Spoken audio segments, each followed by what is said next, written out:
السلام عليكم ورحمة الله وبركاته. أهلا وسهلا بيكم في قناتنا أكلاتنا اليومية. هنعمل النهاردة كيكة كده جميلة بالشوكولاتة، وفي مفاجأة كمان هنشوفها في آخر الفيديو. المكونات عندنا بسيطة خالص زي أي كيكة، كيكة شوكولاتة. فعندنا هنا في المقادير بيضتين، دول 3 معالق من الكاكاو الخام المر، وكوباية لبن، كوباية ونص من السكر، 3/4 كوباية من الزيت، ودول 3 كوبايات من الدقيق، وكيس باودر، وكيس الفانيليا. مكونات بسيطة وسهلة خالص. هنجيب بقى الطبق اللي هعمل فيه. هجيب دلوقتي بقى البيض، بكسره هنا في الطبق ده كده بيضة ببيضة وانزله. مش بحط دايما على طول كده، لازم ان انا نكسر البيض بتاعنا في طبق خارجي الاول، يحصل اي حاجة نبقى عارفين وشايفين بعيد عن المقادير بتاعتنا. كسرت كده البيضتين وبحطهم بقى في الطبق اللي هنعمل فيه.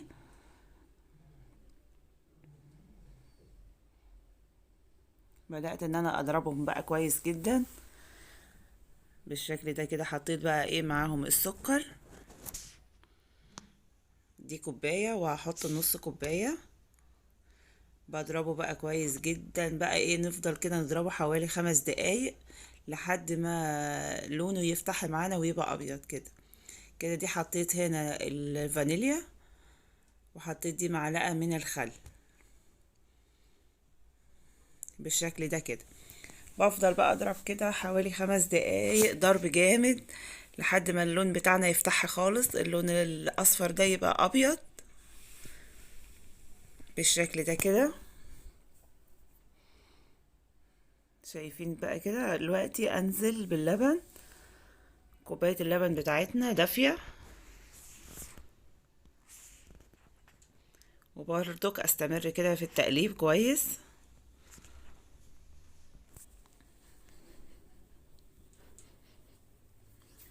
هنزل هنا بقى بالزيت،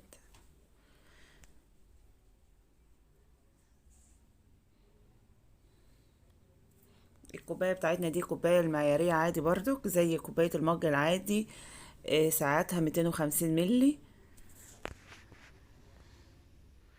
هبدأ ان انا انزل بقى بالدقيق. انا نخلاه قبل كده، بس برضو بحب انخله على الكيكة مباشرة كده.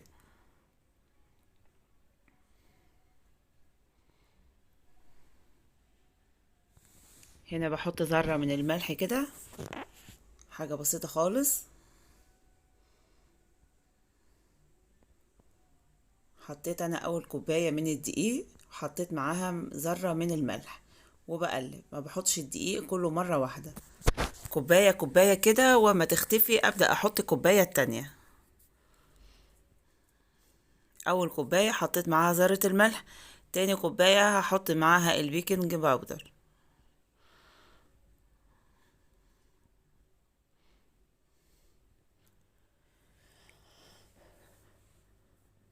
تمام بالشكل ده كده، واقلبها برضك لحد ما تروح خالص تندمج مع بقية المكونات بالشكل ده كده.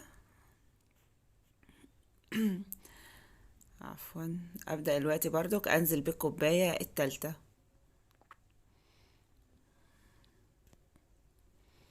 الكوباية التالتة هضيف معاها الكاكاو الخام بتاعنا. ده كاكاو خام مر غامق بالشكل ده كده. شايفين؟ دول 3 معالق بالظبط، حوالي 60 جرام. تمام بالشكل ده. بقلب بقى المكونات مع بعض كويس جدا لحد ما يطلع لنا القوام بتاع الكيكة بتاعنا المطلوب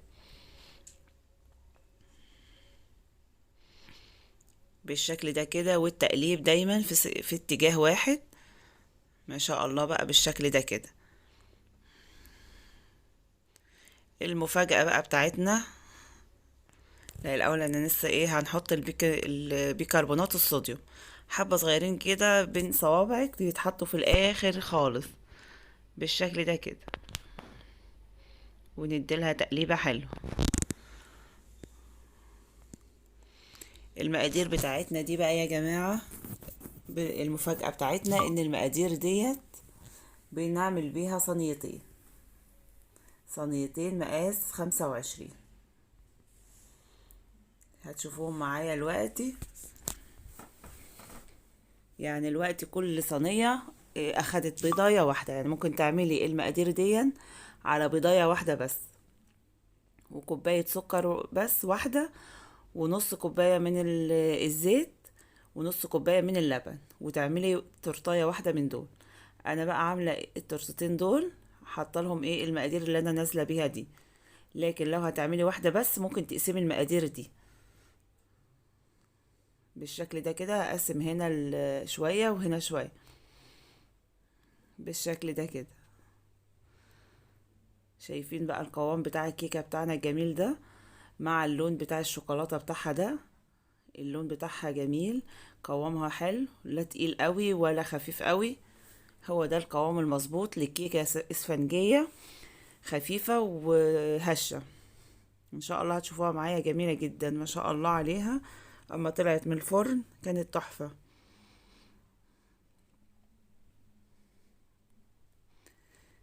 شايفين بقى بسم الله ما شاء الله بالشكل ده كده. بخبطها خبطة كده في الترابيزة، خبطة صغيرة كده عشان اي فراغات اي هوا موجود بيطلع ازاي بالشكل ده كده. طبعا انا كنت مسخنة الفرن بقاله ربع ساعة شغال، من اول ما بدأت اشتغل في كيكة وانا مشغلة الفرن على درجة حرارة 180. قعدت في الفرن 35 دقيقة بالظبط. شايفين بقى عشان اللي بتبوظ منها الكيكة او ان الكيكة بتسقط منها، انا حطيتها في الفرن 35 دقيقة وحطيتها على الشبكة اللي فوق. هي والشواية مفيش بينها وبين الشواية حاجة، هي اول رف على طول من الشواية الشبكة. والفرن والع من تحت. شايفين النار والعة من تحت، وده الصاجة وده الشبكة فوق خالص اعلى حاجة. وطلعوا بقى بالجمال ده. شايفين بسم الله ما شاء الله عليهم، طالعة مستوية وجميلة وهشة ولونها جميل ومفرغة زي يعني من كتر ان هي قبة قوي عملت ازاي. شايفين الشكل بتاعها. بختبرها كده بالخلة اهي قدامكم بسم الله ما شاء الله. طبعا الخلة نظيفة طالعة ولا فيها اي حاجة. شايفين بالشكل الجميل ده بقى بسم الله ما شاء الله عليها. سبتها بقى كنت عايزة اقلبها فسبتها شوية، قلت لا مش كنتش عارفة اقلبها عشان هي سخنة. سبتها تبرد بس كده شوية، بعدين جيت وقلبتها. طلعتها بقى من الصينية وجبت هنا دي شوكولاتة، شوكولاتة سمراء اللي هي الكاكاو الخام، والشوكولاتة بيضة اللي هي القوالب. شايفين بقى من تحت عاملة ازاي جميلة. دوبت انا بقى كده الكاكاو الخام وعلى حمام مية سخنة، وبدأت ان انا افرده كده على الكيكة بتاعتنا.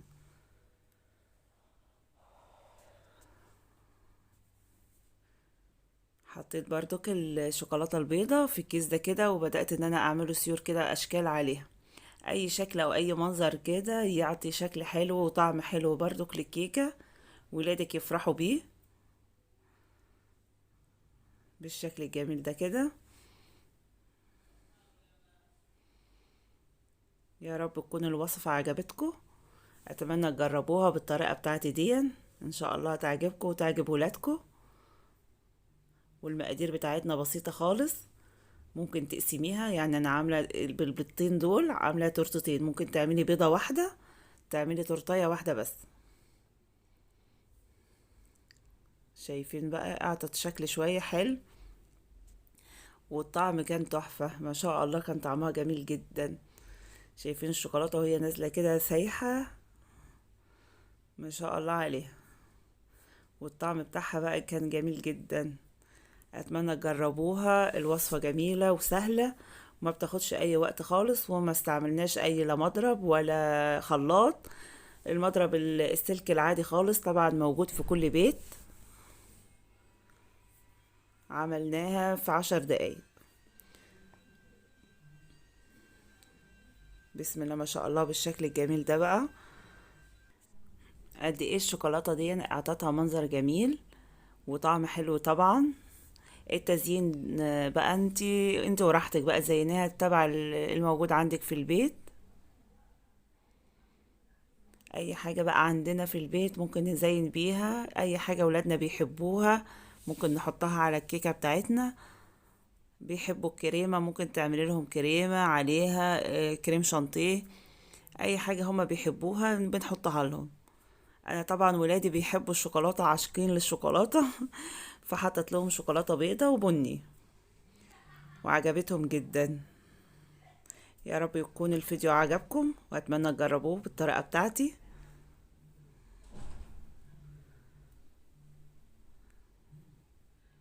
لو عجبكم الفيديو ما تنسوش تعملنا لايك وشير واشتراك في القناة وتفعلوا الجرس عشان يوصل لكم كل جديد بعمله.